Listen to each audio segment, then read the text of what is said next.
Mon mari est tombé amoureux de sa collègue, et j'ai fait de même avec son patron, et maintenant il me dit d'arrêter. Mais bonjour, bienvenue, veuillez vous abonner et nous indiquer dans les commentaires d'où vous regardez cette histoire. Sarah pensait comprendre son mariage. Ce n'était pas parfait, mais après 8 ans, elle avait appris à accepter que la perfection était un mensonge. Elle et David avaient construit une vie, stable, prévisible, basée sur des cafés matinaux et des silences après le dîner. Mais dernièrement, ces silences semblaient différents. Il rentrait plus tard, parfois après qu'elle était déjà couchée. Quand elle demandait pourquoi, il haussait les épaules. Tu sais comment c'est en fin de trimestre, et elle voulait le croire. Ce soir-là, la maison était trop calme. Sarah était assise à la table de la cuisine, faisant semblant de lire, mais jetant un coup d'œil à l'horloge toutes les 5 minutes. Le gratin qu'elle avait préparé refroidissait. Leur fille, Émilie, était chez une amie pour une soirée pyjama. Sarah avait prévu un dîner spécial pour eux deux. À 21h46, David entra enfin. Il portait la chemise bleue que Sarah lui avait offerte pour son anniversaire, l'air soigné, les cheveux un peu trop bien coiffés. Il évitait son regard. « Tu es en retard, dit-elle, essayant de garder une voix calme.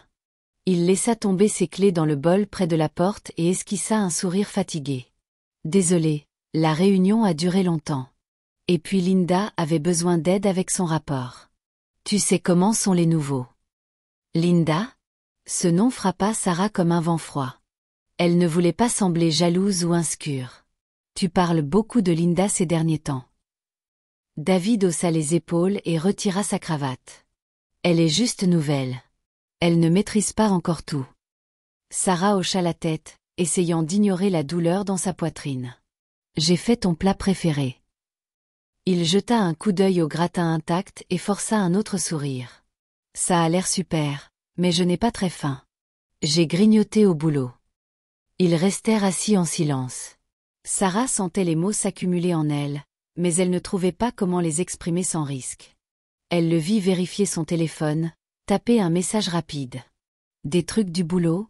demanda-t-elle. « Ouais, juste en train de finaliser quelques trucs. » Il ne leva pas les yeux. Sarah laissa tomber, mais un doute s'était déjà planté en elle.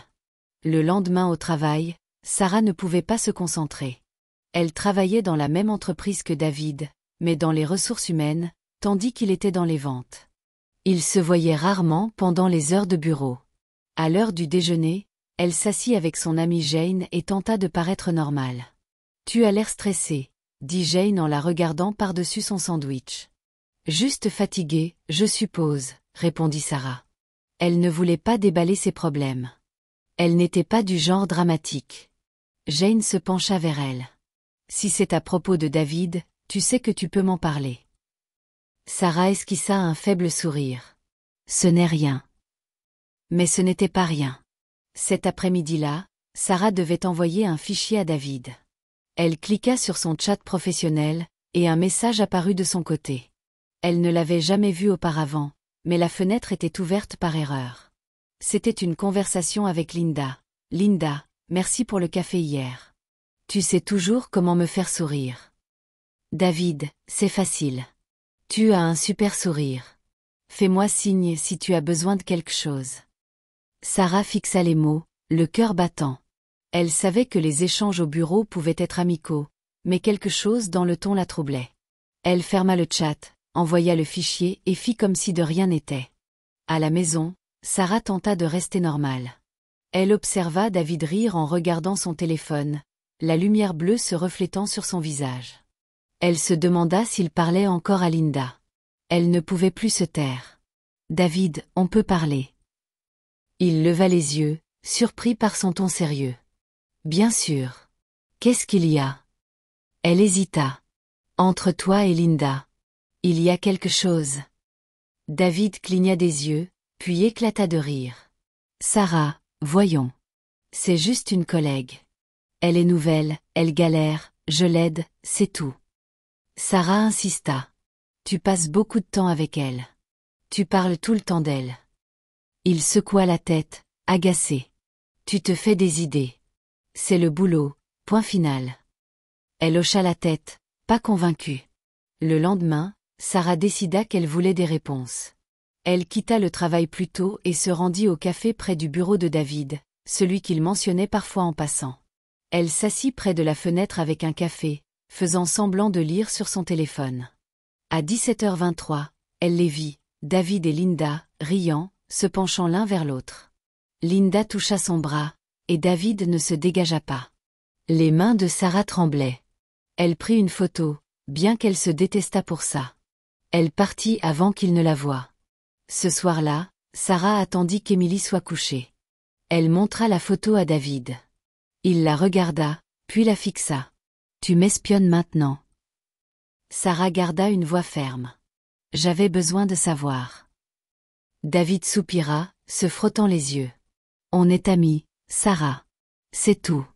Tu sais que je ne ferai jamais. Ce n'est pas comme ça. »« Alors c'est quoi ?» demanda-t-elle, sa voix montant. Il hésita, et pendant une fraction de seconde, elle vit la culpabilité traverser son visage. « C'est compliqué, ok ? Le boulot est dur. Tu ne comprends pas. » Elle sentit les larmes monter, mais elle ne les laissa pas couler. « Ne m'insulte pas, David. Je sais ce que j'ai vu. » Il se détourna. « Crois ce que tu veux. » La semaine suivante fut tendue. Sarah parlait à peine à David, et il cessa d'essayer. Ils se croisaient dans la maison comme des fantômes. Émilie le remarqua. « Pourquoi vous êtes si silencieux, papa et toi ?» demanda-t-elle un soir. Sarah serra sa fille dans ses bras. « Parfois, les adultes ont des choses à régler, mais je t'aime, et papa aussi. Ne l'oublie jamais. » Émilie hocha la tête, mais Sarah vit l'inquiétude dans ses yeux. Une nuit, Jane appela. « J'ai vu David et Linda au cinéma, » dit-elle doucement. « Je suis désolée, Sarah. Ils avaient l'air proches. » Sarah ferma les yeux. « Merci de me l'avoir dit. » Après l'appel, Sarah resta assise seule, à réfléchir. La trahison faisait mal, mais ce qui faisait encore plus mal, c'était le mensonge. La façon dont David agissait comme si elle était folle de remarquer. La façon dont il se cachait derrière le travail et la laissait deviner le reste. Elle réalisa quelque chose. Elle en avait assez d'être celle qui attendait à la maison. Assez de faire semblant de ne pas voir ce qui se passait sous ses yeux. Quelques jours plus tard au bureau, Sarah partait tard quand elle croisa Mark, le patron de David. Il attendait l'ascenseur, l'air épuisé. « Dure journée ?» demanda-t-elle. Il sourit. « Comme toujours. Tu as l'air d'avoir besoin d'une pause, toi aussi. » Elle rit, surprise de la spontanéité de l'échange. « Je suppose, oui. » Ils descendirent ensemble. Mark lui tint la porte, et ils marchèrent dans l'air frais de la nuit. « Je t'offre un café ?» proposa-t-il. « J'ai besoin de parler à quelqu'un qui n'est pas dans les ventes. » Sarah hésita, puis acquiesça. « Pourquoi pas ?» Autour d'un café, ils parlèrent de tout, le travail, le stress, les pressions du mariage et de la famille. Mark était drôle, charmant et étonnamment honnête. Il lui confia que son propre mariage était tendu. « Ma femme est distante, toujours en voyage. Parfois, je me demande si on ne s'est pas simplement perdu de vue, » dit-il. Sarah hocha la tête. « J'ai l'impression de ça parfois. » Elle ne mentionna ni David ni Linda. Elle n'en avait pas besoin. Mark semblait comprendre. Plus tard cette nuit-là, Sarah resta éveillée. La culpabilité était là, mais il y avait aussi un étrange sentiment de pouvoir. Pour la première fois depuis des mois, elle se sentait vue. David rentra tard encore. Elle le regarda se déplacer dans l'ombre, silencieux et distant. Quelque chose avait changé. Les fissures dans leur mariage n'étaient plus seulement des fissures. C'étaient des canyons. Et elle n'était plus sûre de vouloir les réparer. Le lendemain matin, Sarah se réveilla déterminée. Elle s'habilla, prépara le petit déjeuner et sourit à Émilie. Elle continuerait d'avancer, quoi qu'il arrive. Mais au fond de son esprit, elle ne pouvait oublier l'expression de David quand il avait vu la photo, la façon dont il s'était détourné au lieu de se battre pour elle. Elle se demanda si leur histoire était déjà terminée. La décision de Sarah de rencontrer Mark déclencha une chaîne d'événements que ni elle ni David ne pouvaient contrôler. Et pour la première fois, Sarah était prête à jouer selon de nouvelles règles, même si cela signifiait tout risquer. Si vous n'êtes pas encore abonné, j'aimerais que vous rejoigniez notre communauté. Dites-moi dans les commentaires d'où vous regardez et comment cette histoire vous touche. Je les lis vraiment. D'accord, reprenons. Sarah se réveilla en se sentant étrangement plus légère. Rien dans sa vie n'avait changé, du moins pas en surface. Elle partageait toujours une maison avec David. Elle déposait toujours Émilie à l'école tous les matins. Elle souriait poliment aux voisins et faisait semblant de ne pas voir les messages tardifs sur le téléphone de David. Mais quelque chose avait changé en elle. Peut-être était-ce le café tardif avec Marc, la conversation honnête. Ou peut-être était-ce simplement l'épuisement de se battre pour un mariage qui ressemblait plus à un souvenir qu'à une promesse. Ce matin-là, Sarah arriva tôt au travail. Elle se versa un café dans la salle de pause et prit une profonde inspiration. La porte s'ouvrit, et Marc entra, surpris de la voir. « Tu es là de bonne heure », dit-il en prenant une tasse. Sarah haussa les épaules. « Je n'arrivais pas à dormir. » Marc hocha la tête. « Moi non plus. Je repense à hier soir. C'était bien de parler. » Sarah sourit, presque timidement. « Oui, c'était bien. » Il la regarda un moment, puis baissa la voix. « Si tu as besoin de parler à nouveau, je suis sérieux. » Sarah hésita, sentant le poids de l'invitation. « Merci, Marc. Ça compte beaucoup. » Avant de partir, Marc effleura sa main. Ce fut un contact bref, doux mais électrique. Leurs regards se croisèrent, et le moment s'étira dans le petit espace silencieux entre eux. Cette semaine-là, Sarah remarqua que David était plus distrait que jamais. Il parlait à peine pendant le dîner. Il était toujours sur son téléphone, toujours à travailler tard. Même Émilie avait cessé de demander où il était. Le jeudi, Sarah resta tard à son bureau pour finir des rapports. Le bureau était calme, la plupart des gens déjà partis. Elle s'apprêtait à partir quand elle entendit des voix dans le couloir, David et Linda, riant. Elle se figea. Ils ne la virent pas en passant. Linda tenait le bras de David, lui murmurant quelque chose à l'oreille. Il sourit, un sourire que Sarah n'avait pas vu depuis des années. La colère monta en elle, vive et claire. Fini d'attendre. Fini de se poser des questions. Le lendemain, Marc convoqua Sarah dans son bureau. « Ferme la porte », dit-il. Elle obéit, le cœur battant. Il resta silencieux un instant. « Je suis désolé si je dépasse les bornes, mais je n'arrête pas de penser à toi. » Sarah retint son souffle. « Marc. » Il leva la main. « Laisse-moi finir. Je sais que tu es marié. Moi aussi. Mais je sais aussi quand quelque chose est brisé au-delà de toute réparation. Je vois comment David regarde Linda. Je vois comment tu essaies de cacher ta douleur. Et je déteste que tu te sentes seule. » Elle baissa les yeux, retenant ses larmes.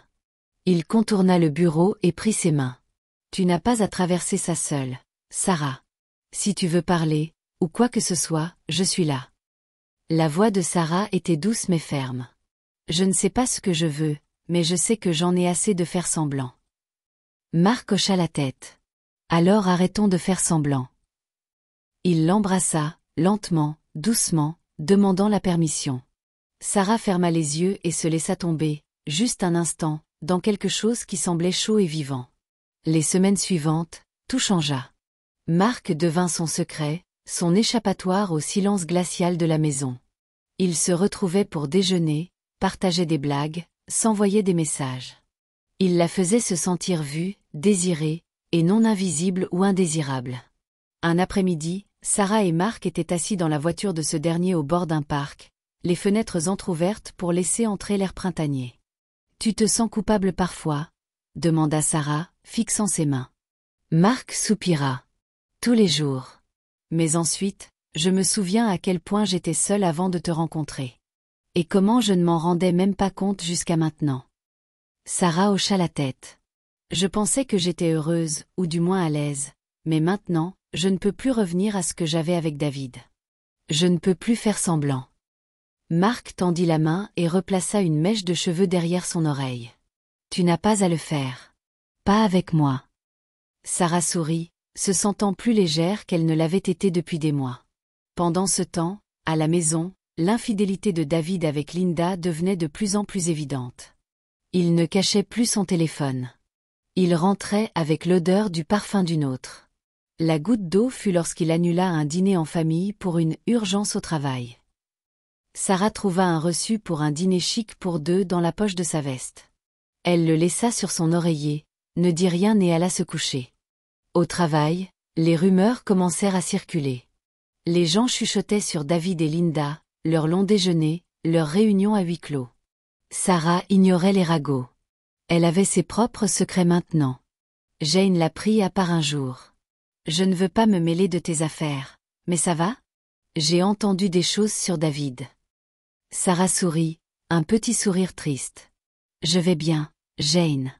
Vraiment. » Jane lui serra la main. « Tu mérites mieux. » Le gala annuel de l'entreprise approchait, un événement glamour où tout le monde faisait bonne figure et prétendait former une grande famille. Sarah hésitait à y aller, mais Marc insista. « Ce sera amusant, promis-il. Danse avec moi une fois. Personne ne s'en souciera. » La nuit du gala, Sarah porta une robe rouge, audacieuse, nouvelle. Marc l'attendait à l'entrée, élégant dans un costume sombre. Pendant un moment, elle oublia tout le reste. Ils rirent, burent et dansèrent, tournoyant sur le parquet brillant. Au milieu de la soirée, David apparut au bras de Linda. Il passa devant Sarah comme si elle était invisible.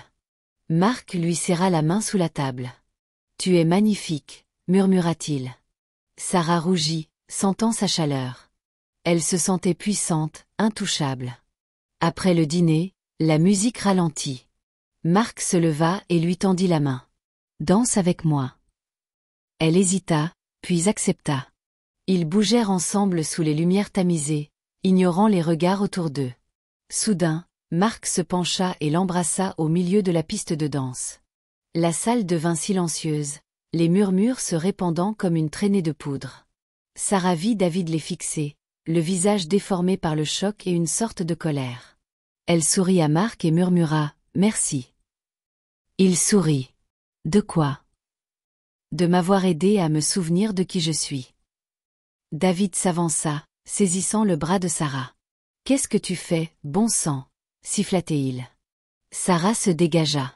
« Je danse. Quelque chose que tu faisais avec moi avant. » Linda tenta de retenir David, mais il l'ignora. Marc intervint. « Y a-t-il un problème ?» David le fusilla du regard. « Éloigne-toi de ma femme. » Marc rit. Peut-être aurais-tu dû y penser avant de courir après quelqu'un d'autre. Sarah secoua la tête. Ne fais pas de scène, David. C'est fini. La tension était palpable, mais Sarah se sentait étrangement calme. Pour la première fois, elle n'avait pas peur. Elle en avait fini de se cacher, fini d'attendre. Elle se tourna vers Marc. Allons-y. Ils quittèrent la salle de bal ensemble, laissant David seul au centre de la pièce, Linda à ses côtés, tous deux paraissant petits et incertains. Cette nuit-là, Sarah resta éveillée, le bras de Marc autour d'elle, l'esprit en ébullition. Elle savait que tout allait changer maintenant. Les secrets étaient révélés. Il n'y avait pas de retour en arrière.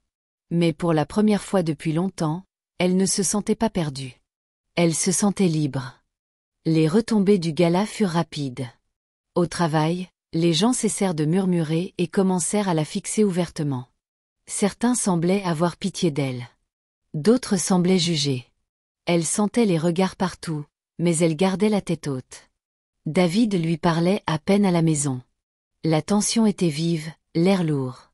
Émilie, sentant le changement, devint silencieuse et renfermée. Un soir, après un dîner silencieux, David craqua. « Je veux parler », dit-il, la voix tendue. Sarah ne leva pas les yeux de son assiette. « De quoi ?» Il s'assit en face d'elle, les mains serrées. « De nous ? De toi et Marc ?» Elle le regarda calmement. « Et alors ?»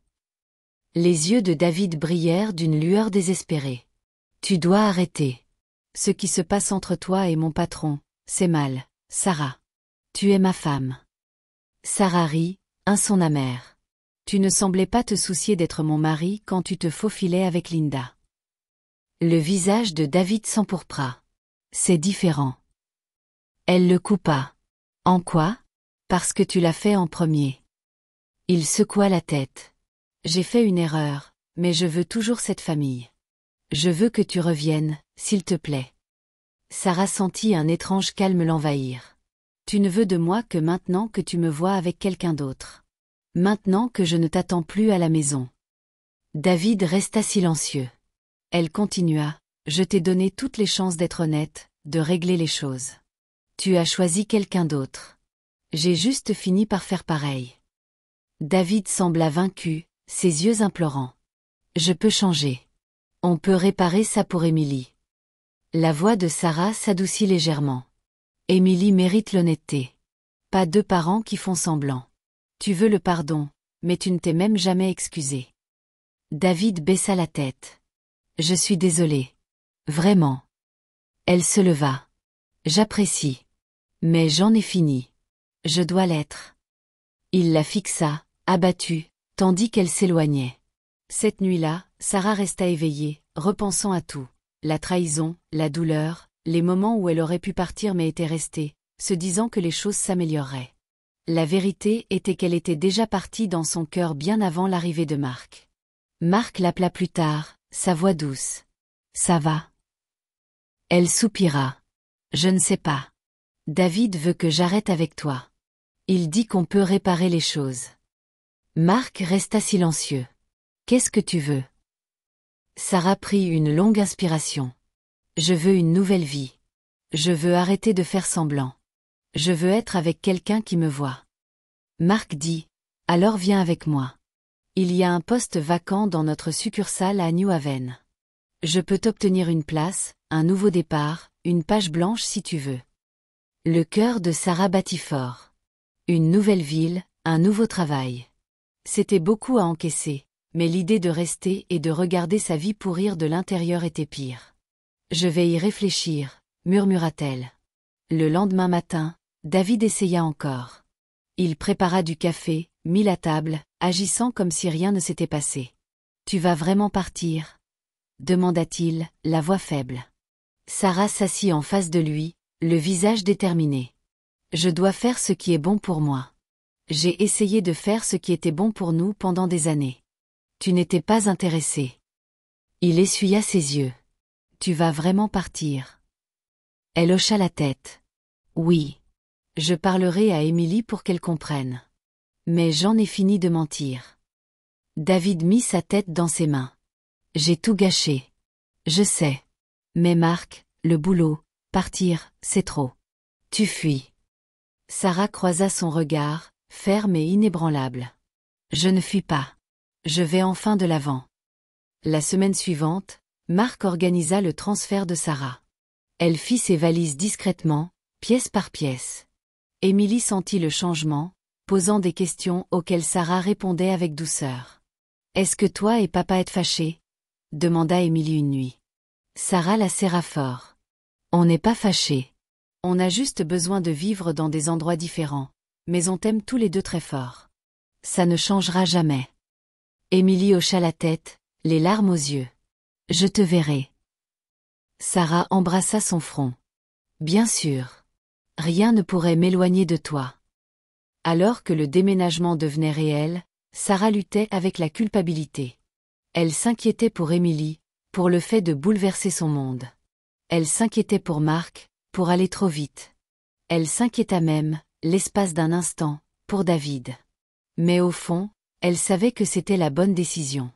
Un soir, alors qu'elle emballait la dernière boîte, David apparut à la porte. « Tu es vraiment heureuse avec lui ?» demanda-t-il doucement. Sarah fut honnête. « Je ne sais pas. Je suis heureuse d'être moi-même à nouveau.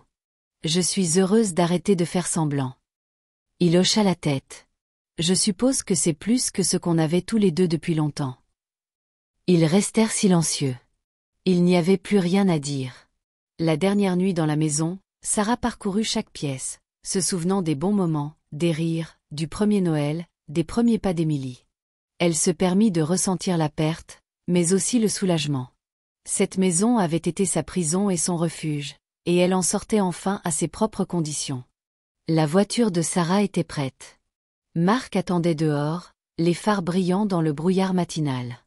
David regardait depuis le seuil, silencieux. Émilie serra Sarah fort, refusant de lâcher. Le téléphone de Sarah vibra. Marc, demandant si elle était prête. Elle jeta un dernier regard à la vie qu'elle laissait derrière elle, puis marcha vers l'avenir, incertaine mais sans peur.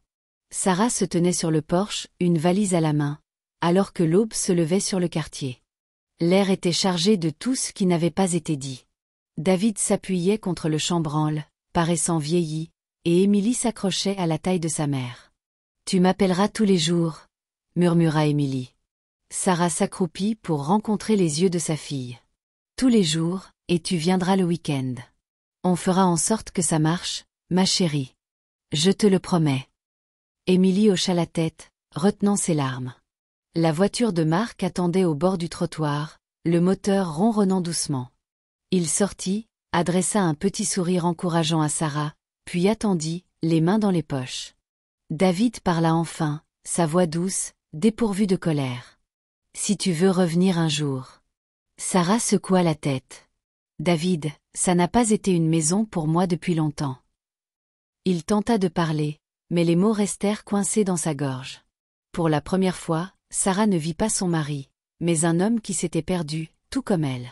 « J'espère que tu trouveras ce que tu veux, » dit-elle doucement. « Mais tu ne peux pas continuer à me demander de rester somewhere où je ne suis pas à ma place. » David fixa le sol. Linda avait cessé d'appeler après le gala. Il était seul maintenant, confronté aux conséquences de ses choix. Sarah serra Émilie encore une fois, respirant le doux parfum de ses cheveux, puis embrassa son front. « Je t'aime tellement. Ne l'oublie jamais. » Elle se redressa, bomba les épaules et marcha vers Marc. Il ouvrit la portière côté passager. « Prête ?»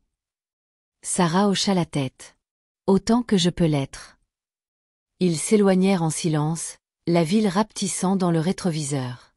La nouvelle ville était plus petite, plus calme. Sarah emménagea dans un appartement lumineux avec de grandes fenêtres et des étagères vides.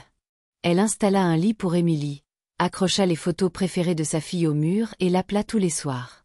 Émilie lui manquait, mais peu à peu, les appels devinrent plus faciles, remplis d'histoires de nouveaux amis, de professeurs amusants et de projets pour le week-end. Marc venait souvent. Ils dînaient ensemble, se promenaient dans les parcs, ou restaient simplement assis côte à côte, laissant le temps guérir les blessures. Une nuit, Marc demanda « Es-tu heureuse ?» Sarah y réfléchit. « Je ne suis pas sûre que « heureuse » soit le mot, mais je suis en paix. Pour la première fois depuis des années, j'ai l'impression de pouvoir respirer. » Il lui serra la main. « Je suis content que tu sois là, mais tu ne me dois rien, Sarah. Si tu veux être seule, je comprendrai. » Elle sourit, reconnaissante pour son honnêteté. « Merci. J'ai besoin de cet espace. J'ai besoin de me retrouver avant de construire quelque chose de nouveau. » Marc hocha la tête. Il comprenait. Dans son ancienne ville, David essayait de recoller les morceaux avec Émilie. Il lui consacrait du temps, assistait aux événements scolaires, essayait de cuisiner ses plats préférés, mais quelque chose manquait. Quelque chose qu'on ne pouvait pas réparer en faisant semblant. Linda ne rappela jamais. Les chuchotements au travail s'estompèrent, mais sa réputation était entachée. Il passait de nombreuses nuits seul, repensant au choix qu'il avait mené là. Sarah s'épanouissait. Elle trouvait de la satisfaction dans son nouveau travail, le respect de ses collègues, et un petit groupe d'amis qui ne savaient rien de son ancienne vie. Elle et Marc prenaient leur temps. Des cafés, des soirées tranquilles, des conversations douces. Il n'y avait plus de secrets, plus de honte. Parfois, la culpabilité revenait. Parfois, l'idée de sa famille lui manquait, mais jamais la réalité. Elle tint ses promesses envers Émilie et envers elle-même. Un jour, en déballant une boîte, Sarah trouva une vieille photo de famille, elle, David et Émilie bébé. Elle sourit, non avec regret, mais avec compréhension. Ce chapitre était terminé. Elle était prête à en commencer un nouveau. Un dimanche matin, Sarah était assise sur son balcon, un café à la main, regardant le soleil se lever sur sa nouvelle ville. Le rire d'Émilie résonnait depuis la chambre. Marc était assis à ses côtés, et pendant un moment, tout était calme et bon. Elle pensa au passé, aux trahisons, à la confiance brisée, aux secondes chances, et réalisa qu'elle ne haïssait rien de tout cela. Tout cela l'avait menée ici.